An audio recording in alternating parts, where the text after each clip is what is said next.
Ошентип Марат Жуманалиев агабыздан да айрылып калдык. Аллах Таалам өзү арабыздан жакшыларды эртерээк чакырып, эртерээк жанын алат окшойт. Марат агабыз кыска өмүр сүрсө дагы өтөлгөлүү өмүр сүрүп, аз саз жашап өттү. Жакшы иш жасоонун үлгүсүн көрсөттү бардыгыбызга. Чыныгы мусулман кандай болоорун көрсөттү. Жакшы киши эле бечара. Мен ал киши менен жеке мамилем жок эле, бирок сырттан көрүп жүрүп, интернет тармактарынан жасаган иштерин көрүп, амалын көрүп, ушунчалык суктанат элек. Бүткүл үммөттүн камын ойлогон киши эле.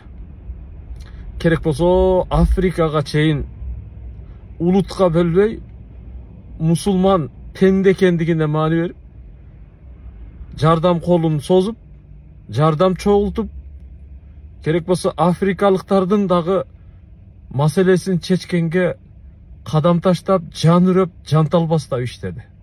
Бечара. Байкушум. Жакшы киши элеңиз. Аллах Таалам ал кишиге эр жүрөктүүлүктү да берген экен. Бойду, сөйлөттү да берген экен. Жүзүндө нур бар эле бечара. Бардыгыбыз кайгыга баттык. Арабызда жүрсө болот эле го ошо. Ал кишинин жасаган ишин көрүп, качан ушундай киши боло алабыз деп, ага карап түздөнүп, ага карап